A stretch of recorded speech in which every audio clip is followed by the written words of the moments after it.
역사상 가장 잔혹했다고 평가받는 시대가 있었죠. 이 끝없는 혼란에 잠재우려고 한 철학자가 나타납니다.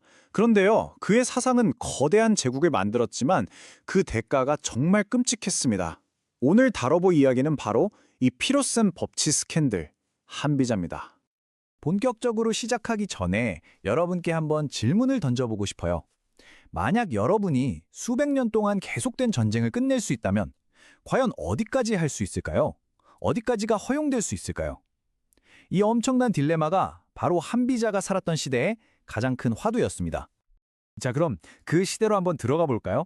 도대체 어떤 시대였길래 한비자의 사상에 뭐랄까 필요 악처럼 등장할 수밖에 없었는지 그걸 이해하려면 당시의 배경부터 좀 살펴봐야 합니다.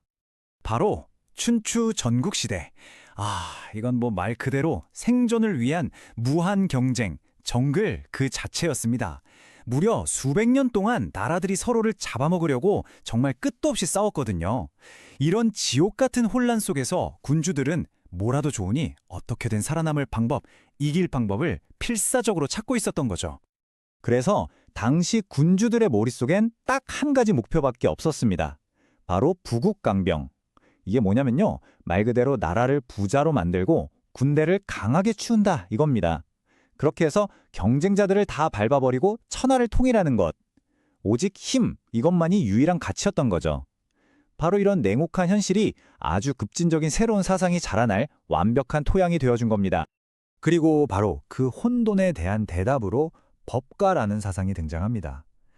이 법가 사상은요, 당시의 모든 전통, 모든 도덕 철학에 그냥 정면으로 아니라고 말해버리는 그야말로 엄청난 스캔들이었어요. 이게 얼마나 파격적이었는지 보려면 기존의 대세였던 육아랑 비교해보면 바로 답이 나옵니다. 육아는 사람은 선하다, 덕으로 다스려야 한다 이렇게 말했잖아요. 근데 법가는 딱 잘라 말합니다. 그런 이상적인 소리는 다 집어치워라. 오직 차가운 법, 그리고 아주 무서운 처벌, 이것만이 이 미친 세상을 바로잡을 수 있다는 거죠. 이건 뭐 기존 질서에 대고 선전포고를 한 거나 마찬가지였습니다. 법가의 출발점은 아주 간단하고 또 어떻게 보면 좀 섬뜩합니다.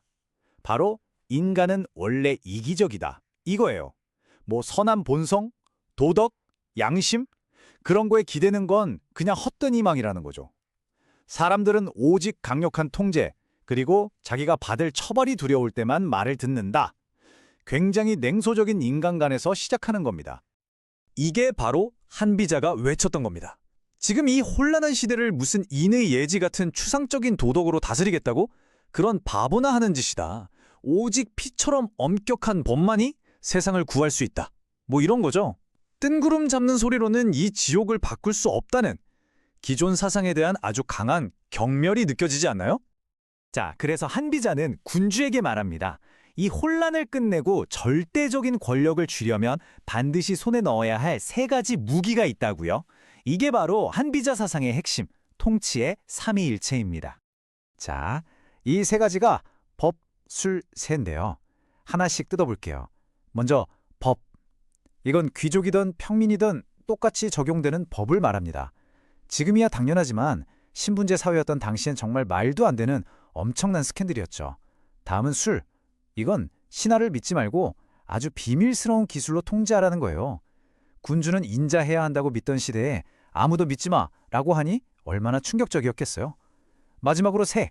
군주의 권력은 무슨 덕이나 하늘의 뜻 이런 데서 오는 게 아니라 그냥 그 자리에서 나오는 순수한 힘 그 자체라고 주장한 겁니다. 자, 그럼 이런 철학들이 실제 국가 정책으로는 어떻게 나타났을까요? 법가의 목표는 딱 하나였습니다. 완전한 지배, 그리고 그걸 위한 아주 잔혹할 정도로 효율적인 국가 시스템을 만드는 거였죠. 그 구체적인 청사진이 바로 농전 정책입니다. 농사농 싸움전. 말 그대로 농업과 전쟁. 나라의 모든 자원과 사람을 오직 이 두 가지에만 올인하는 정말 극단적인 정책이었습니다. 보시면 국가의 우선순위가 정말 극명하게 갈리죠. 군대를 먹일 식량을 생산하는 농업, 그리고 나라를 확장하는 전쟁, 이 두 가지만 장려됐습니다. 그럼 나머지는요? 상업, 학문, 예술 이런 것들은 전부 국가의 힘을 약하게 만드는 쓸데없는 짓이라고 취급해서 아주 철저하게 억압해버렸습니다. 결국 핵심은 이거예요. 이 시스템 안에서 개인은 그냥 사라져버립니다. 존중받아야 할 한 사람이 아니라 국가라는 거대한 기계를 돌리기 위한 부품, 그저 하나의 도구일 뿐이었던 거죠.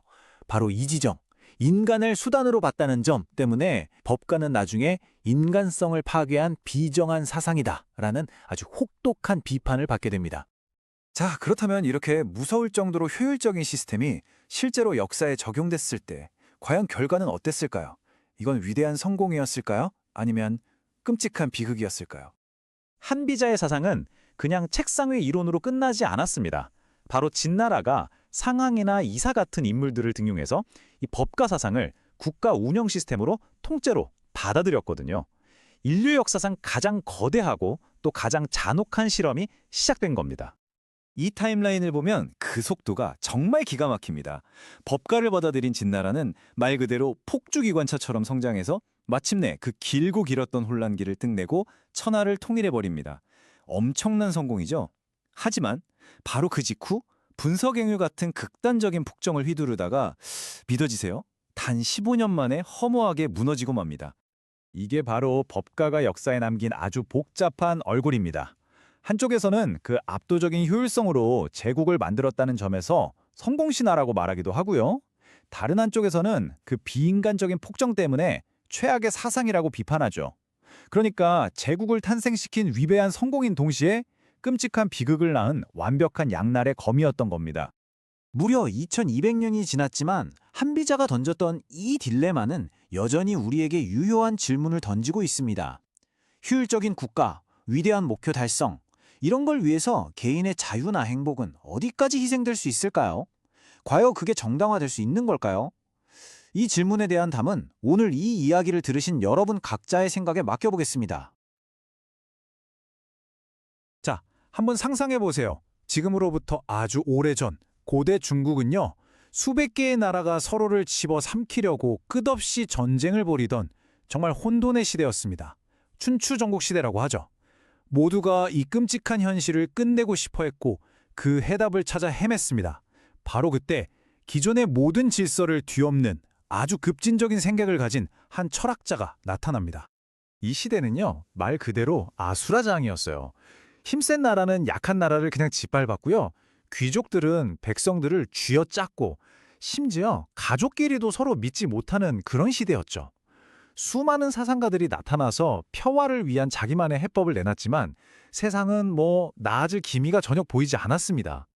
네, 맞아요. 스캔들. 오늘 우리가 만나볼 철학자, 묵자는요, 당시 사회가 보기엔 너무나도 충격적이고 또 너무나도 급진적인 주장들을 펼쳤거든요. 그의 생각은 그냥 철학이 아니었어요. 그 시대의 상식에 정면으로 이게 맞아? 하고 질문을 던지는 거대한 스캔들이나 마찬가지였습니다. 자, 그 스캔들 속으로 한번 들어가 볼까요? 묵자가 일으킨 첫 번째, 그리고 가장 근본적인 스캔들은 바로 사랑에 대한 거였어요. 근데 우리가 생각하는 그런 낭만적인 사랑, 그런 게 아니었습니다. 이건 사회 전체를 뿌리부터 흔들어버리는 아주 혁명적인 사랑 이야기였죠. 묵자의 핵심 사상, 바로 겸해입니다. 이게 무슨 말이냐면 아주 간단해요. 길에서 마주친 모르는 사람의 부모님을 내 부모님처럼 똑같이 사랑하고요. 저기 다른 나라 아이를 내 아이처럼 똑같이 아끼라는 거예요. 이게 가능할까요? 내 가족, 내 식구를 먼저 챙기는 게 너무나 당연했던 시대에 이건 정말 말도 안 되는 소리처럼 들렸을 겁니다.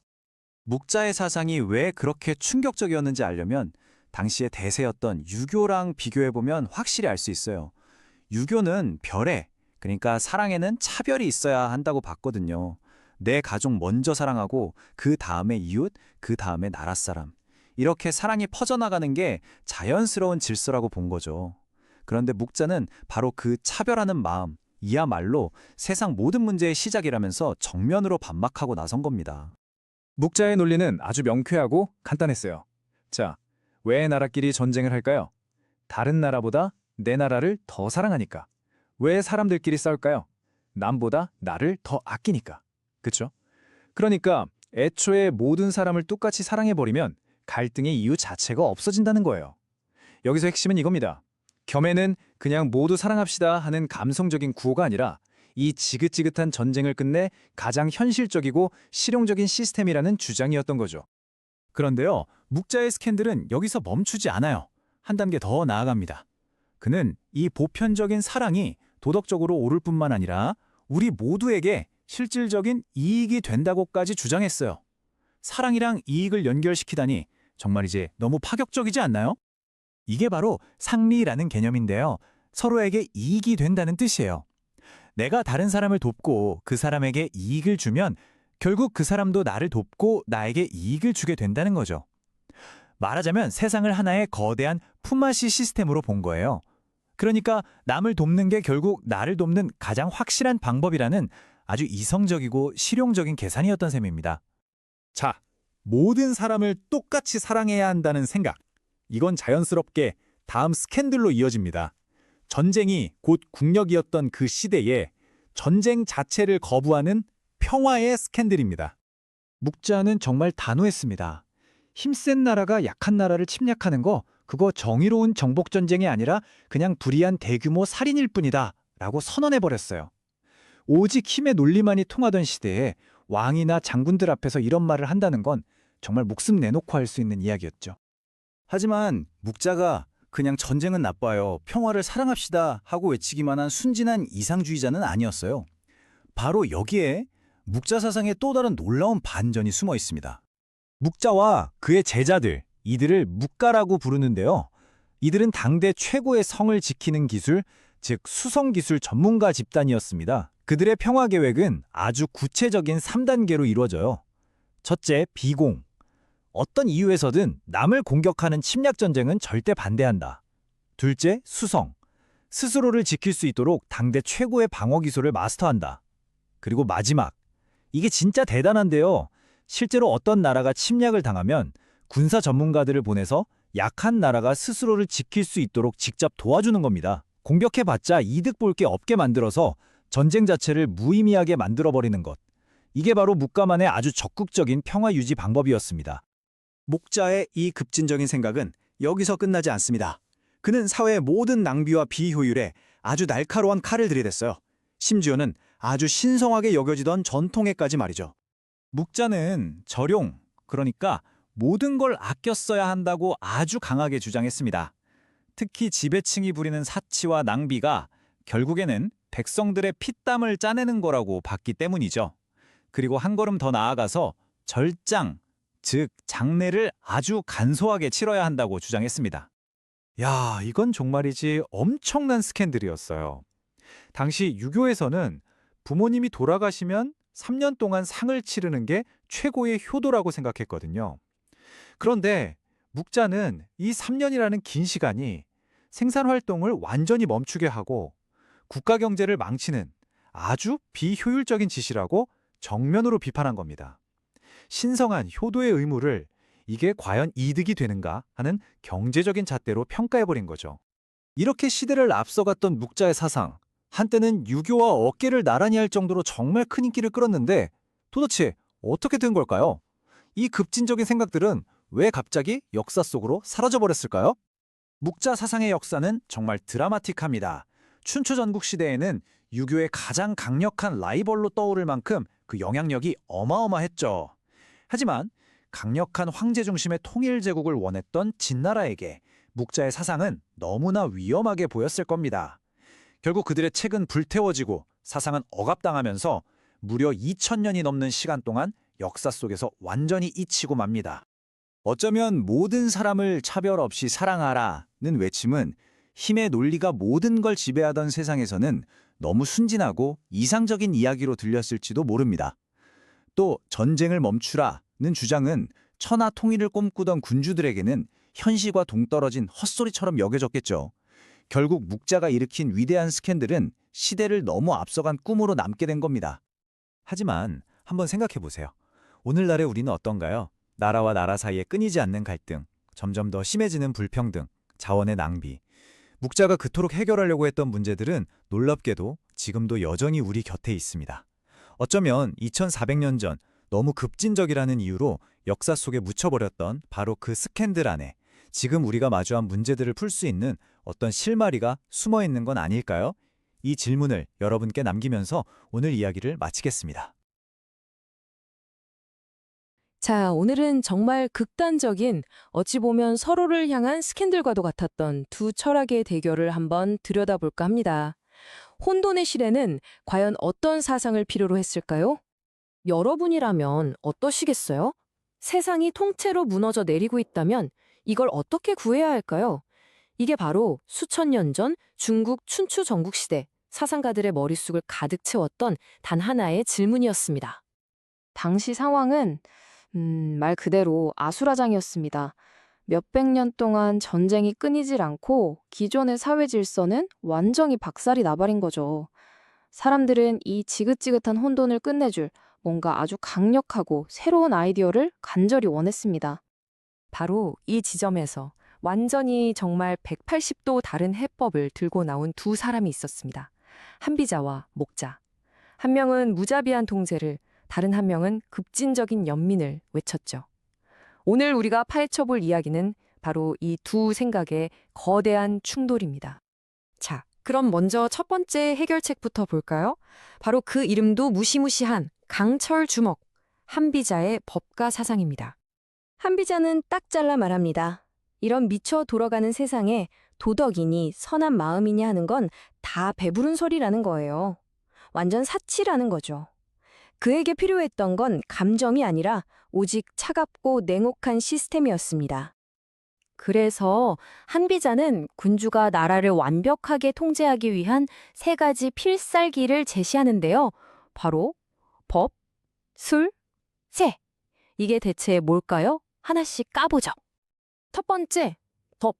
이게 왜 스캔들이냐면요. 당시엔 정말 말도 안 되는 소리였거든요. 아니, 노비랑 왕족을 똑같은 법으로 다스린다고요?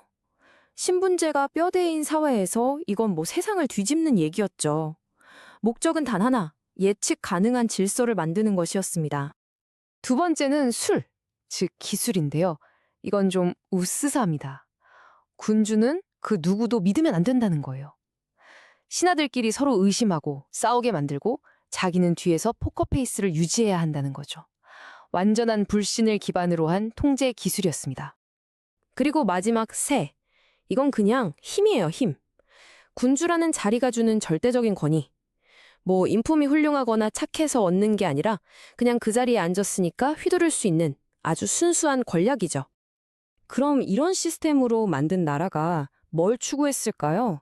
목표가 진짜 무서울 정도로 단순하고 명확해요. 오직 농사 많이 짓고 군대 키우는 거. 나라는 점점 더 강해지는데 그 안에 사람들은 그냥 국가라는 거대한 기계의 부품이 되는 겁니다. 이게 그냥 책상머리에서 나온 얘기가 아니라는 게 더 무서운 점입니다. 실제로 진나라가 이 법가 사상을 바탕으로 중국을 통일했거든요. 근데 그 성공의 대가는요. 책을 불태우고 다른 생각을 하는 학자들을 땅에 묻어버리는 그런 끔찍한 탄압으로 이어졌습니다. 자, 이제 숨 한번 크게 쉬시고요. 분위기를 180도 완전히 바꿔보겠습니다. 냉혹한 강철 주먹의 정반대편에 서 있던 해결책, 묵자의 열린 마음을 만나볼 시간입니다. 묵가의 핵심은 딱 한 단어, 겸해입니다. 이게 뭐냐면 모든 사람을 똑같이 사랑하라는 거예요. 내 가족처럼, 내 친구처럼, 저기 길 건너 모르는 사람까지도요. 서로 죽고 죽이던 시대에 이런 말을 했다니. 이게 얼마나 급진적이고 충격적인 생각이었을지 상상이 가시나요? 이게 왜 사랑의 스캔들이었는지 이 비교를 보면 딱 와닿죠. 당시 사회의 근본이었던 유교에서는 사랑의 순서가 있었거든요. 가족 먼저, 그 다음에 남. 근데 묵자는 그런 게 어딨냐, 다 똑같이 사랑해야지 라고 외친 겁니다. 이건 뭐 사회의 뿌리를 흔드는 발언이었죠. 근데 재밌는 건요. 묵자의 사랑이 그냥 감성적인 얘기가 아니라는 겁니다. 오히려 엄청나게 실용적이고 어떻게 보면 계산적이기까지 해요. 쓸데없는 전쟁, 사치, 화려한 장례식 이런 거 전부 다 백성들 먹고 사는데 아무 도움 안 되는 낭비라고 봤어요. 그리고 묵가 사상가들의 진짜 대단한 점은 이 사람들이 입으로만 떠드는 사람들이 아니었다는 겁니다. 그들은 행동하는 사람들이었어요. 이게 진짜 독특한 지점인데요. 이 사람들을 평화를 위한 군대라고 부를 수 있을 것 같아요. 방어 기술의 전문가들이었거든요. 그래서 만약 어떤 강대국이 약한 나라를 쳐들어간다? 그럼 직접 그 나라로 가서 성을 지켜줬다는 거예요. 평화를 지키기 위해 싸우다니 정말 아이러니하면서도 멋지지 않나요? 자, 이렇게 극과 극을 달리는 두 철학을 살펴봤습니다. 강철 주먹과 열린 마음. 이제 역사가 내린 판결을 확인해 볼 시간이죠. 근데 역사를 보면 결과는 좀 씁쓸합니다. 왜 그토록 잔인했던 강철 주먹은 결국 중국을 통일하며 성공했고 따뜻했던 열린 마음은 역사 속으로 사라져야만 했을까요? 이 표를 보시면 한눈에 들어올 겁니다. 인간을 어떻게 보느냐부터가 달랐죠. 법관은 인간은 어차피 이기적이니까 억눌러야 해 라고 봤고, 묵관은 아니야, 인간은 서로 사랑할 수 있어, 이끌어줘야 해 라고 봤습니다. 결국 혼돈의 시대는 법과의 손을 들어줬지만 그 방식은 너무나 잔혹했습니다. 네, 결론은 이겁니다. 법관은 당장 써먹을 수 있는 아주 효과적이지만 잔인한 권력 매뉴얼을 제시했어요. 반면에 묵자의 보편적 사랑은 그 폭력의 시대가 감당하기엔 너무나 앞서 나간 이상이었던 거죠. 자, 이제 마지막으로 여러분께 질문을 던져봅니다. 이 수천 년 전의 이야기가 과연 옛날 이야기일 뿐일까요? 위기의 순간에 지금 우리 세상에 필요한 건 과연 강철 주먹일까요? 아니면 열린 마음일까요? 한 번쯤 깊이 생각해 볼 문제인 것 같습니다. 여러분, 고대 중국의 가장 혼란했던 시대를 한번 상상해 보세요. 군대가 아니라 혀끝에서 나오는 말이 곧 무기였던 전략가들이 있었습니다. 이 사람들은요, 단 몇 마디 말로 동맹을 만들기도 하고 제국을 무너뜨리기도 했죠. 오늘 우리가 파헤쳐 볼 이야기는 바로 이 지정학 게임의 대가, 종횡가의 세계입니다. 자, 오직 말만으로 세상을 움직일 수 있을까? 이게 바로 오늘 이야기의 핵심 질문입니다. 그리고 종횡가의 이야기는 충분히 가능하다고 말하죠. 과연 그들은 어떻게 그 혀끝으로 천하를 쥐고 흔들었는지 지금부터 한번 보시죠.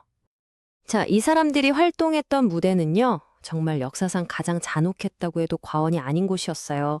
나라의 생존이 그야말로 매일매일 시험대에 오르던, 네, 맞습니다. 바로 피와 철이 지배하던 전국시대죠. 그러니까 기원전 5세기 중국은 말 그대로 수십 개 나라가 서로를 잡아먹으려고 으르렁대는 거대한 전쟁터랐습니다. 결국 살아남은 건 단 7개의 강대국, 우리가 전국 칠흉이라고 부르는 나라들이었죠. 근데 이런 살벌한 환경에선 칼과 창만 가지고는 안 되는 거예요. 다들 깨닫기 시작한 거죠. 아, 이제는 새로운 힘이 필요하다. 그게 바로 외교, 그리고 전략적인 동맹이구나 하고요. 그리고 바로 이 지점에서, 이 시대 외교판의 중심에서 천하의 운명을 걸고 벌어지는 두 개의 거대한 전략이 꽝 하고 부딪힙니다. 이렇게 복잡하게 얽힌 판을 전문적으로 다루기 위해 혜성처럼 등장한 사람들이 있었습니다. 바로 종횡가예요. 이 사람들은요, 나라 사이를 막 돌아다니면서 동맹을 맺게 하기도 하고 또 그걸 깨부수기도 하는, 뭐랄까, 당대 최고의 외교 컨설턴트 아니면 특급 로비스트였다고 생각하시면 딱 맞습니다.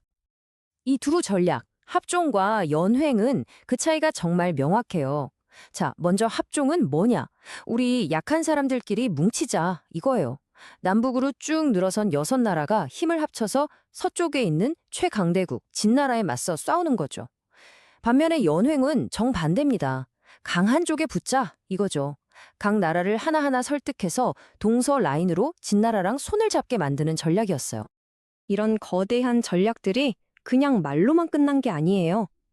이걸 현실로 만들어낸 2명의 비범한 천재가 있었습니다. 자, 지금부터 합종과 연행, 각 전략에 살아있는 화신이었던 두 인물을 만나보겠습니다. 먼저 합종책, 그러니까 약한 나라들을 하나로 묶는 전략을 이끈 설계자, 바로 소진이라는 인물입니다. 이 사람은 뿔뿔이 흩어져 있던 나라들을 하나로 엮어서 거대한 힘에 맞선다는 정말 어마어마한 큰 그림을 그렸던 거죠. 근데 이 소진의 시작은요, 정말 비참했어요. 얼마나 가난했으면 가족들한테까지 무시를 당했을 정도였으니까요. 하지만 나중에 무려 6나라의 재상이 되어서 금에 환영하니까 그를 무시하던 모든 사람들이 그의 발 앞에 무릎을 꿇었습니다. 이 일화 하나만 봐도 그의 야망, 그리고 성공에 대한 갈망이 얼마나 대단했는지 알 수 있는 대목이죠. 자, 소진이 이렇게 거대한 동맹을 만들어내자 이걸 깨부수기 위해 나타난 강력한 라이벌이 있었습니다. 그 이름은 바로 장이. 이 사람은 진나라 편에 서서 연행책을 실행했는데 진짜 창력과 기만의 대가라고 불릴 만한 사람이었어요. 장의의 교활함이 어느 정도였냐면요. 이 일화 하나면 설명이 끝납니다. 그가 위나라에 가서는 일부러 사람들 앞에서 막 얻어맞고 모욕당하는 연기를 해요. 그런 다음에 엉망이 된 채로 위나라 왕한테 달려가서 거짓말을 하는 거죠. 아니 강대국 진나라가 보낸 사신인 저를 이렇게 대하다니요 하고요. 이 말을 고지고대로 믿은 순진한 왕은 섣불리 진나라에 등을 돌리고 맙니다. 하지만 여러분 이게 전부 다 위나라를 혼자로 만들기 위한 장의의 정말 치밀하게 짜인 함정이었던 겁니다. 무섭죠. 자, 그렇다면 도대체 이 사람들을 움직인 생각의 뿌리는 뭘까요? 확실한 건 이 사람들은 무슨 도덕군자가 아니었다는 겁니다. 이들의 철학은 아주 훨씬 더 냉정하고 현실적이었어요. 핵심은 바로 이거예요. 종행가들은요, 인이니 의인이 하는 그런 도덕적인 가치에는 전혀 관심이 없었어요. 그들이 던지는 질문은 딱 하나였습니다. 이게 과연 옳은 일인가가 아니라 그래서 이게 우리한테 이득이 되나? 이거였죠. 나라의 생존과 이익, 이 목표 앞에서는 모든 것이 수단이 될 수 있었습니다. 그들에게 중요한 건 과정이 아니라 오직 결과뿐이었던 거예요. 자, 그렇다면 이 치열했던 두뇌 싸움, 합종대 연횡의 대결에서 최후의 승자는 과연 누구였을까요? 그리고 이들의 이야기가 지금 우리에게 남긴 건 과연 무엇일까요? 역사의 흐름을 보면요, 승패는 명확하게 갈렸습니다. 처음에는 소진의 합종책이 성공하는 듯했어요. 그래서 진나라의 팽창을 잠시나마 막아내기도 했죠. 하지만 결국 장의의 연횡책이 이 동맹을 안에서부터 하나씩 무너뜨렸고 이게 결정적으로 진나라가 중국을 통일하는 길을 활짝 열어주게 됩니다. 네, 최후의 승자는 바로 연횡 전략이었던 거죠. 진나라가 천하를 통일하면서 종행가들의 시대도 막을 내립니다.